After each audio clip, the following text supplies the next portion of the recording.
Darko Šarić, kojem se sudi kao narkobosu, bezuslovno se predao organima Srbije kada je postao svestan da će biti uhapšen, jer su naši operativci locirali njegovo kretanje u 4 zemlje Latinske Amerike, saopštio ministar pravde Nikola Selaković, naglasivši da je ovo veliki dan za region, ali i svet. Bezuslovna predaja u kojoj nisu zahtevani nikakvi ustupci u korist okrivljenoga, lica koje se osnovano sumnjiči za teška krivična dela.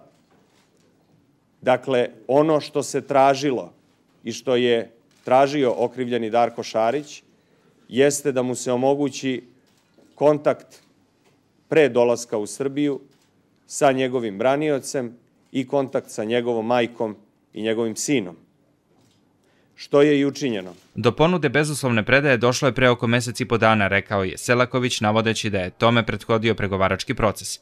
Selaković je, govoreći da je akcija bila rezultat službi više zemalja, pomenuo Crnu Goru, Ameriku, Sloveniju, Italiju, Španiju, Belgiju, Švajcarsku i Austriju.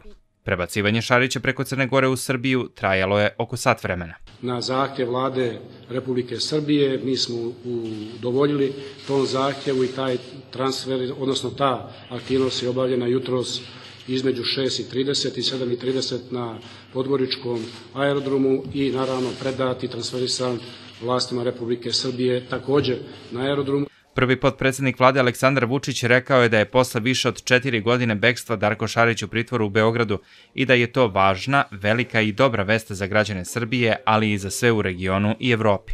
Posle lociranja i očigledno jasnih dojava ili saznanja i shvatanja da je lociran, potpuno sve jedno, dakle za postupak apsolutno irelevantno, a za našu zemlju veoma dobro. 24. februara, ako se ne varam, Selakoviću, 24. februara vladi Republike Srbije javio se branilac gospodina Šarića i ponudio predaju, bezuslovnu predaju svog klijenta, što smo mi prihvatili iz nekoliko razloga. Prvi je taj da ne bi dolazilo do odugovlačenja kroz ekstradicione postupke. Drugi je taj da bismo izbjegli svaku vrstu krvoprolića, što smo takođe uspeli. I treći je taj što je za nas najvažnije, o čemu je malo pregovorio Miljko Radisavljević, a to je da gospodin Šarić se nađe pred nadležnim državnim organima i da bude priveden k poznaniju prava, pravde i zakona.